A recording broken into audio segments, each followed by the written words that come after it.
All aboard for family fun at the Kentucky Railway Museum. Take a nostalgic trip aboard L&N's historic Lebanon branch. Special events throughout the year include train robberies, dine by rail, car show, and Christmas trains. Stroll through the museum. Exhibits include large HO model train layout, hand cars, steam whistles, and much more. For more information, hop aboard our website at kyrail.org or call 800-272-0152. The Kentucky Railway Museum. Yeah!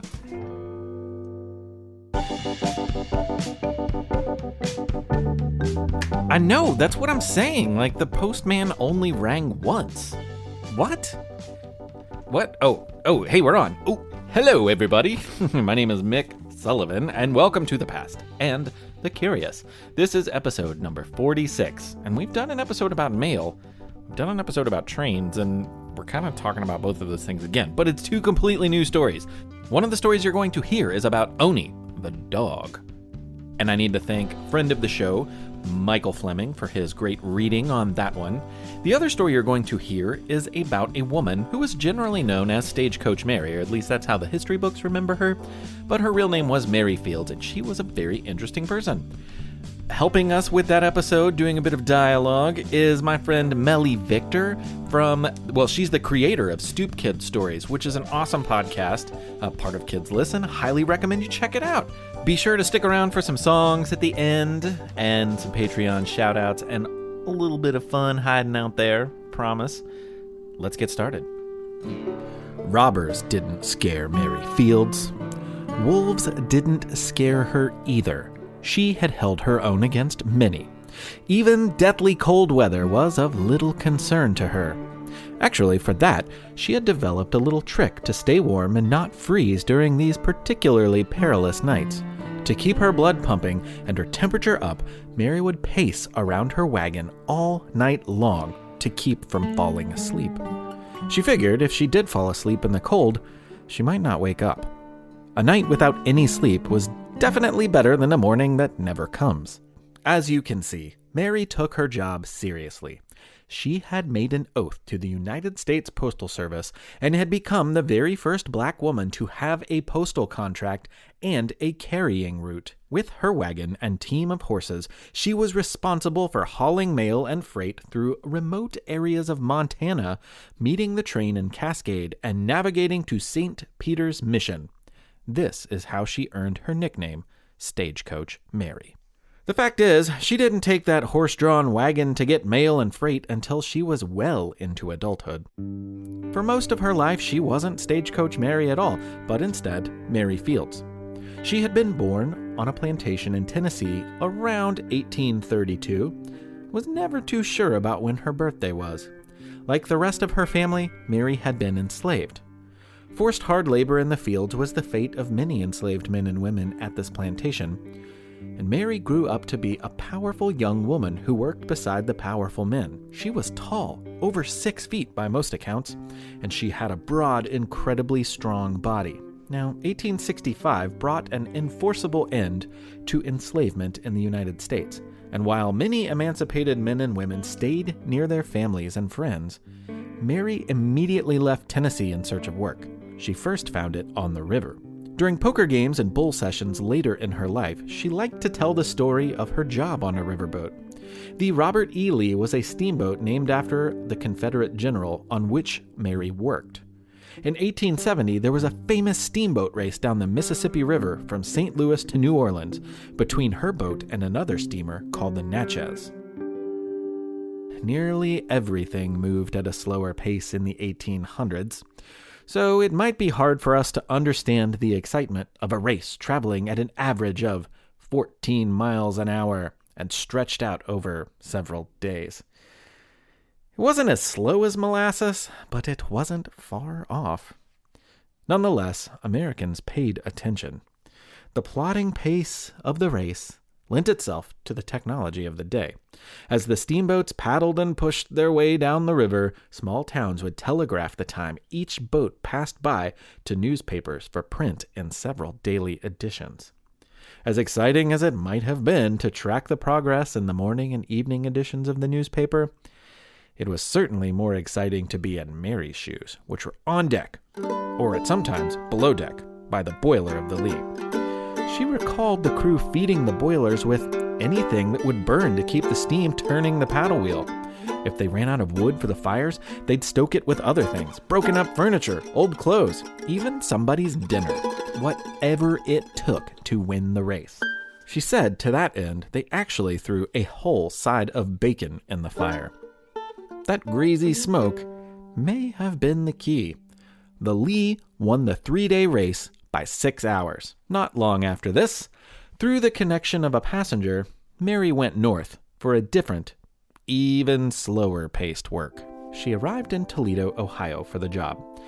At the Ursuline Convent of the Sacred Heart, she served as groundskeeper, gardener, and handled any other jobs for the community of nuns who lived there. In exchange, the nuns gave her a room, board, and a paycheck. Mary definitely stuck out amongst the backdrop of solemnly religious ladies sharing the space. Nothing about the holy environment could stop Mary from yelling at them or anyone else who messed up her meticulously kept landscaping. For many, it was a tense relationship. Mary had a foul mouth, she smoked cigars, she dressed in men's trousers, and she spent her free time playing the banjo and harmonica. Most of all, she was not afraid in the least of a little conflict. Despite her unapologetically loud nature, Mary found a dear friend in Sister Amadeus, one of the nuns who lived there. By all accounts, Sister Amadeus was fiercely smart and overflowing with charisma. So you can see why they hit it off. It was a deep and important relationship to both of the women. But after a few years, the Ursulines decided to open a mission all the way out in Montana. The new branch would be far from the cities of the East, and they would staff it with the nuns who were willing to relocate. The goal was to educate children, not just those of the settlers in the area, but also the Native American children who lived nearby, including the Blackfoot, Crow, and Cheyenne. Sister Amadeus accepted the job 1,600 miles away, but because of her charisma and smarts, she was named Mother Superior, or the head of St. Peter's Mission. It would be tough to be separated, but Mary decided to stay in Toledo. She bid a fond farewell to her beloved friend, and then probably turned around and yelled curse words at someone for leaving a footprint on her freshly mowed grass. She carried on, but it just wasn't the same without Sister Amadeus. Months passed when Mary got the alarming news that her friend, Sister Amadeus, had fallen ill. The sickness seemed extreme, likely brought on by the cold winters of Montana. Mary couldn't bear to hear the news about her friend, so she dropped everything, left her beautiful garden and landscaping to someone who probably couldn't keep it anywhere near as perfect as she could, and she made the 1,600-mile journey to nurse her friend back to health. Such is the power of love, because Sister Amadeus slowly recovered with Mary's care, and was eventually able to resume her duties as Mother Superior. Mary thought Montana was a fine place to live and decided to stay, since the mission was able to offer her work. Over a period of years, the nuns moved from their initial simple log cabins to beautiful stone buildings, which Mary helped to construct. Occasionally, she'd get into an argument with a man working on the construction project alongside her, and it was usually about money. And it usually ended with Mary's fist in his face. The nuns looked the other way for a while.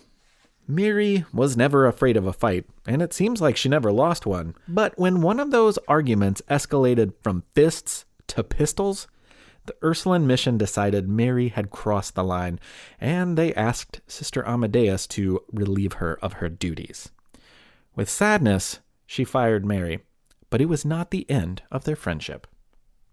She helped Mary get set up in Cascade, Montana, where she opened a restaurant. While Mary could be rough around the edges, she had a big heart. According to most sources, her restaurant failed because she gave away too much food to people who could not pay for it. But on the heels of closing the restaurant, she got her big break. At least as far as the history books are concerned. The United States Postal Service was going to award a contract for someone to operate a mail route from Cascade to her old home of St. Peter's Mission. That person would carry mail and freight from the railroad to the mission and back. It was a trip just under 20 miles long that would wind through the mountains and outlying terrain, which was teeming with wild creatures. Mary, now 60 years old, thought she was perfect for the job. She wasn't afraid of anything, and she was as tough as any woman or man you'd ever meet. She could handle a team of horses like a musher handles dogs, and the job would allow her to regularly see her friends at St. Peter's Mission again. Part of the interview for the job included seeing how quickly she could harness a team of horses, and for Mary... I'm done. Done? But I'm still telling them about how to get the job. Yeah, I had to get the horses ready as fast as I could. You started a timer, right? 'Cause they're ready. No, I didn't start a timer. I mean, who do you think I am? I'm just the narrator. What's happening? I'll tell you what's happening. I'll start the job tomorrow. Oh, okay, Mary. Yeah, tomorrow sounds great. Welcome to the post office. And that's more or less, emphasis on less, how Mary got the job. Until the age of 71, Mary Field sat atop a stagecoach. Hence the nickname. Yeah, right. Handling her horses and whatever else Mother Nature could throw at her. She walked off the cold nights, fended off the wild wolves, and still managed to peeve off the occasional opponent in a card game. She was the second woman and the first black woman to have a mail route in the United States. It was a point of pride to her that she was never late and never missed a delivery. When Stagecoach Mary retired from the mail route, she opened a laundry business in her home and even took care of neighborhood children as a babysitter. People who remember these times recalled her gladly sharing the flowers in her precious garden with these kids. One of my favorite legends about her is how it is said the whole town celebrated her birthday as a sort of holiday. But remember, she didn't know the actual date of her birthday, so she typically celebrated it twice a year, because why not? When she died in 1914, the town of Cascade held an enormously large funeral parade in her honor. Since then, she's been featured in movies, books, and songs, but perhaps her coolest honor is a minor planet, actually a very large asteroid, which was discovered in 1992 and named in her honor. It is known as 7091 Mary Fields.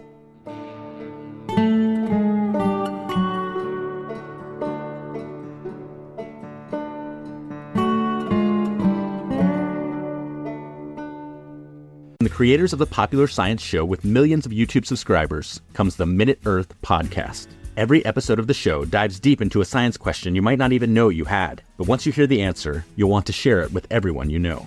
Why do rivers curve? Why did the T-Rex have such tiny arms? And why do so many more kids need glasses now than they used to? Spoiler alert, it isn't screen time.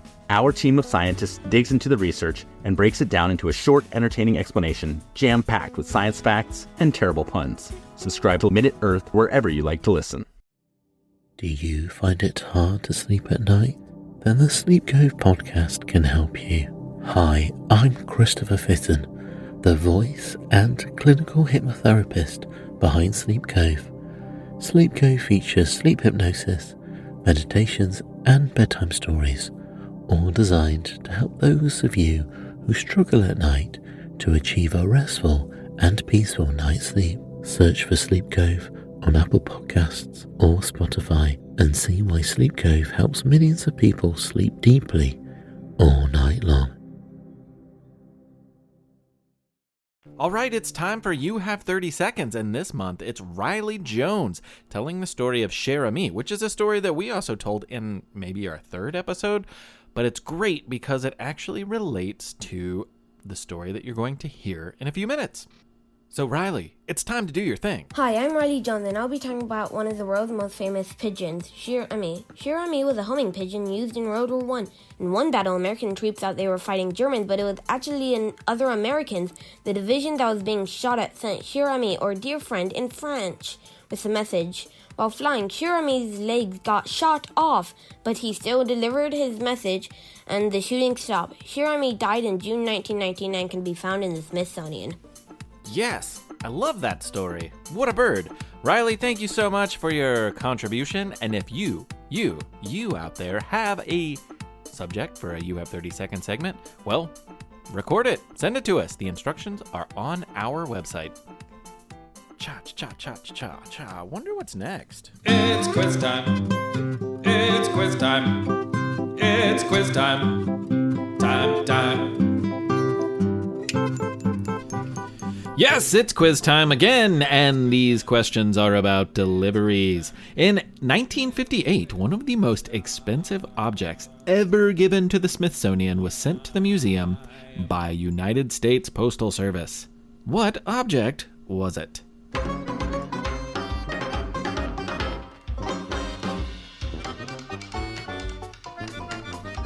The Hope Diamond is valued today at over $250 million. And in 1958, when New York jeweler Harry Winston donated it, he sent it first class USPS. The postage cost him $2.44. And he spent an extra $143 for insurance.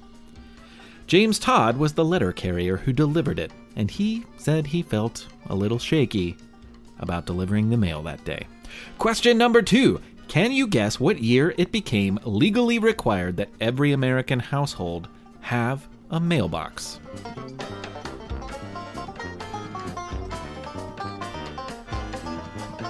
Originally, a postal carrier had to hand the mail directly to the recipient in person. But by the 1860s, delivery to homes was standard. Many had mailboxes, but it was very common to leave mail at the doorstep.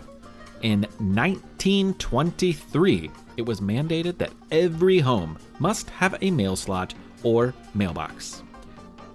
Your third and final question. It is 2020. How much does it cost to send a letter within the United States?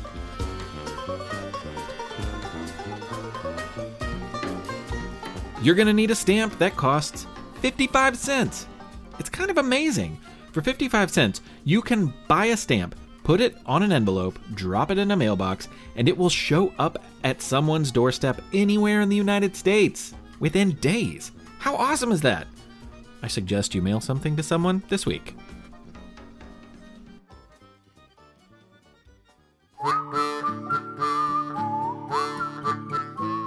You could say that the late 1800s saw the birth of the celebrity. Sure, people had been famous before. Many gained fame for writing books like Mary Shelley, robbing banks like Jesse James, or composing and performing music like Franz Liszt.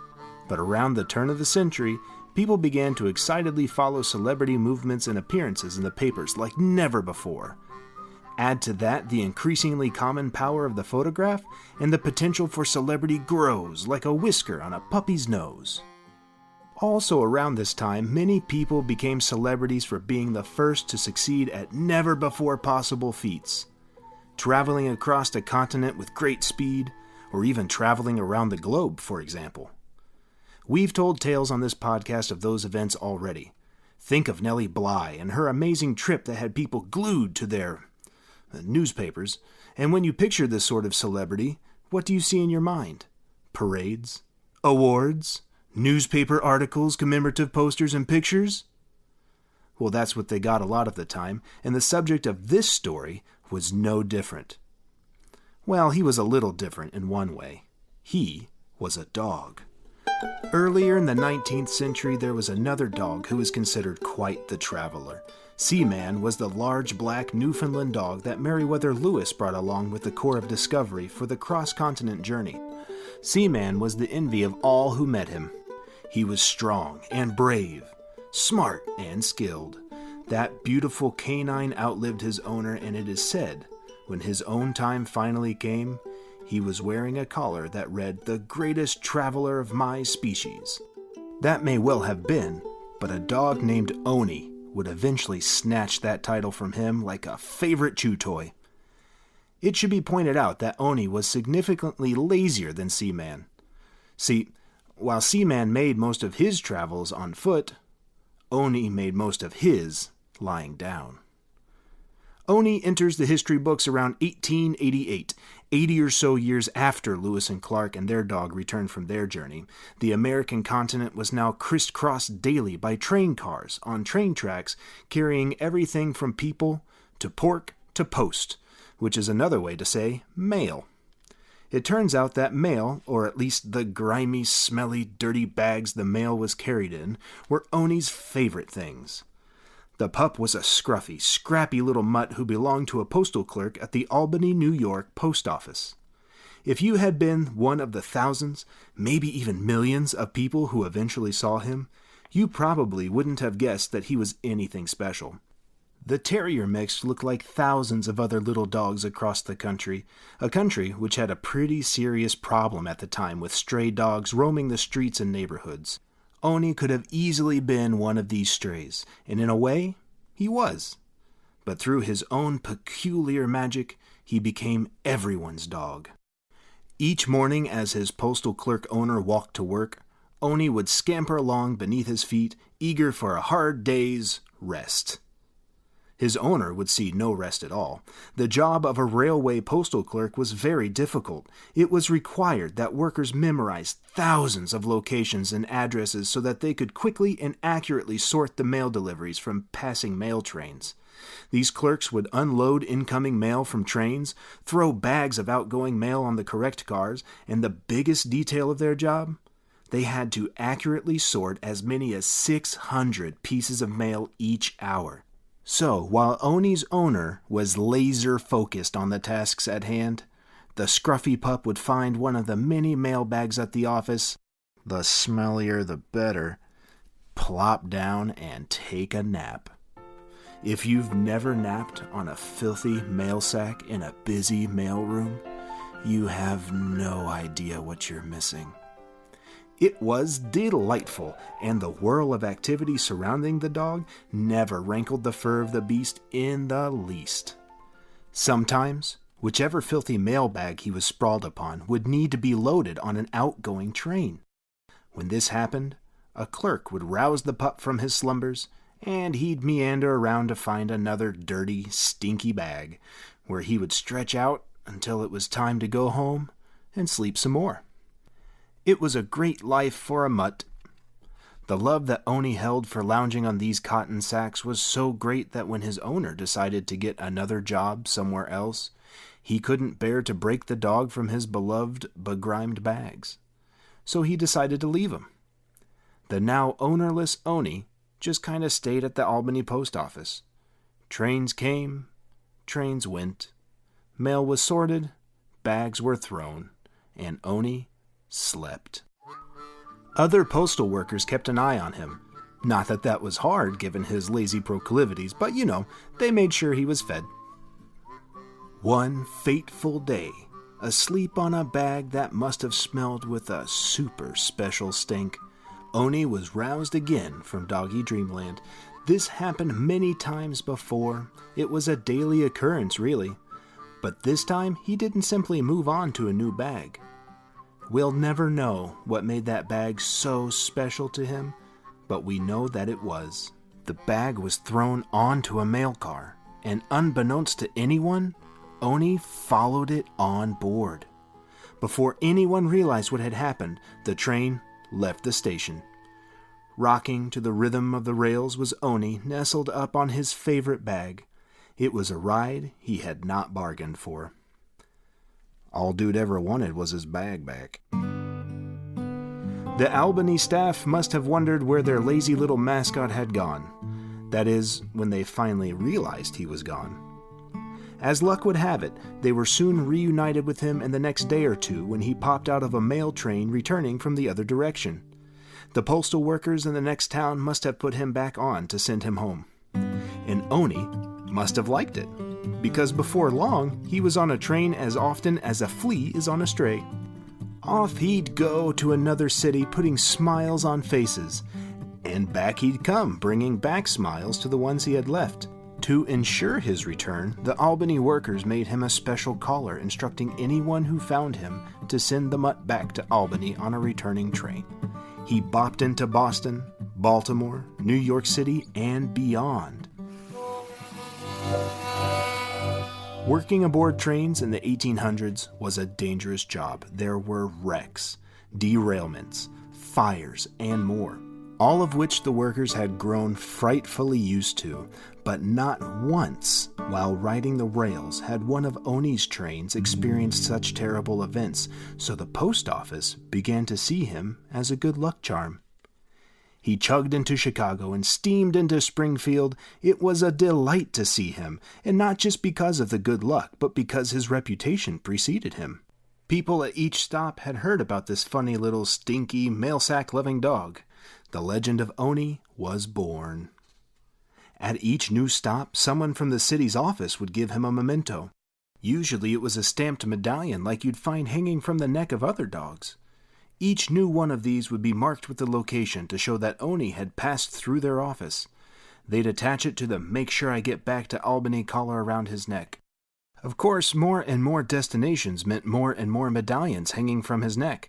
That collar got loud. You could hear him coming from the growing number of jingling souvenirs, but it also got pretty heavy. Imagine walking around with a necklace full of little metal weights. After a while, the poor fella could hardly stand up, or he might start to tip over from being so top-heavy. The Postmaster General saw the problem, and personally made him a very special harness that covered his body with straps so that all these dangling metal markers could be a little more equally dispersed. He was still loud and jingly, but at least they weren't all around his neck. This way he wouldn't tip over head first and bump his nose. As his celebrity grew among the post office, it grew in the public eye too. People love a good dog story, and the papers would print stories of his life, most of which were not true at all. It's interesting to note that none of them ever really wrote about how cute he was. Quite the opposite, actually. They seemed to amplify his mangy, scruffy qualities, which might have made him more endearing anyway. Here's a sample of a newspaper article from Maysville, Kentucky, where upon arriving at the station on the way to Cincinnati, the dog was treated to breakfast with local politicians and dignitaries. Owney is an overgrown, shaggy Scotch-Irish Terrier. He is known by personal acquaintanceship to hundreds of postal clerks throughout the country, and by reputation to them all. He is constantly on the go from one portion of the country to another, and he has no predilection towards any particular portion of the nation. Climactic advantages never bother him. The effete East, the burly West, the languid South, and the energetic North are all the same to his dogship. Wherever the leather pouch and canvas sack are found, there Owney is very much at home, and he always feels secure when these form his resting place. If he earned his fame traveling across the continent, he became a legend for his biggest accomplishment. The city of Tacoma, Washington decided to sponsor him on a trip around the world. In 1895, Owney conquered the seas as well as the rails when he boarded a steamship called the Victoria and spent the next 129 days circumnavigating the globe. By the time he docked back in New York City, he was world famous, and his already heavy and jingly vest of souvenirs was much heavier and jinglier and sported the names of cities throughout Asia and Europe. Quite certainly, he was the most famous dog in the world. A canine celebrity without question, and he did it all while snuggled up to stinky mailbags. Owney's end was not as dignified as Seaman's, and, to be honest, it is quite sad. For a number of reasons, we'll just leave it at that. But on the bright side, the postal workers who loved him so much acted quickly and preserved his mortal remains. Today, his body is on display at the Smithsonian Postal Museum. Until a few years ago, he was looking pretty rough, though. Luckily, a professional taxidermist recently gave him a makeover. During that time, a substitute stuffed dog was displayed in his place, and it was jokingly named Phony Owney. Well, that's episode 46, and it took me 46 episodes to make the mistake that I knew I would eventually make.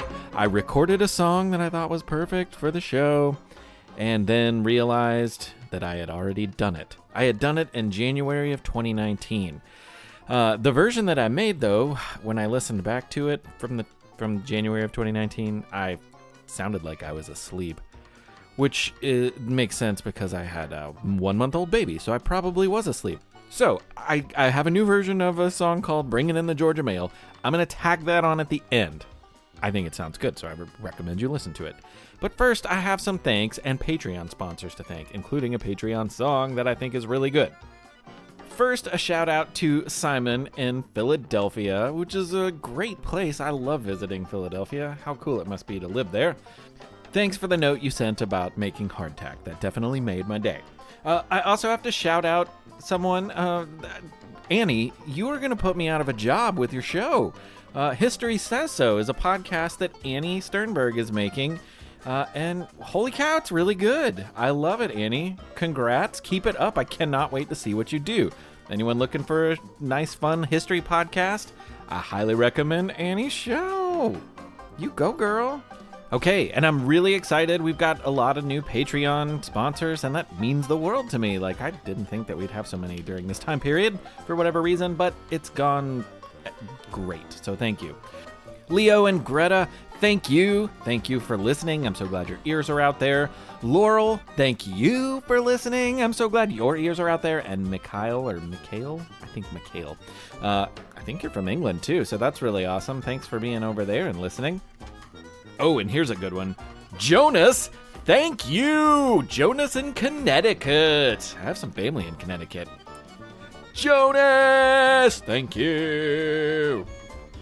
And Emily, Charlie, and Maggie. We've heard Emily on the show because she did the Florence Nightingale You Have 30 Seconds. Emily, Charlie, and Maggie. Thank you very, very, very much. Thanks to you and all Patreon sponsors and all listeners in general, really. But if you would like to become a Patreon sponsor, you can find that information on our website, thepastandthecurious.com, as well as, well, you could just find us on patreon.com, I guess. And now, without further ado, here is a original song written for the Fowler fam. That would be Randall, Kate, and Milo. What's up, Milo? Thanks for listening. Here's your song. I hope you all enjoy. And I know you like T-Rexes, so I leaned into that, and I kind of made it cheesy. The other song that I redid, Georgia Mail, that's coming up afterwards, so stick around and listen to that too. I put some work into it. T-Rex, who doesn't love a T-Rex? T-Rex, Milo loves a T-Rex. Milo loves them 'cause they're awesome. T-Rex, who doesn't love a T-Rex? Books and sports, who doesn't love books and sports? Books and sports, not everybody loves books and sports. You don't have to like sports, but you should like books, books and sports. Randall loves books and sports. The Gilded Age, not everybody likes the Gilded Age. Gilded Age, Kate likes the Gilded Age. We should thank Mark Twain for the name. He made the Gilded Age. He made the name up, Gilded Age. He didn't make up T-Rex. Everybody likes a T-Rex. T-Rex, Milo really likes a T. A T. A T. T. T.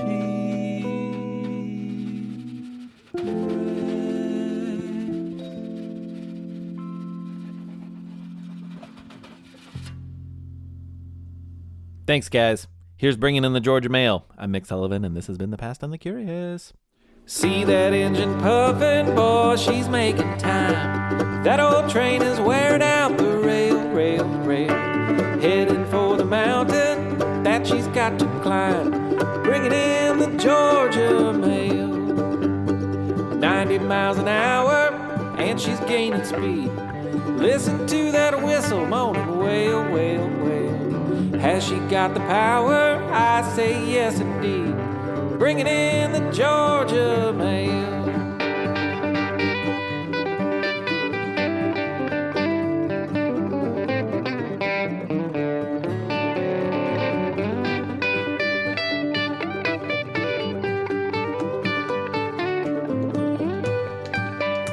See the drivers travel, watch her spin the jack. You ought to put that engineer in jail, jail, jail. Has he got her rolling? Watch her ball the jack, bringing in the Georgia mail.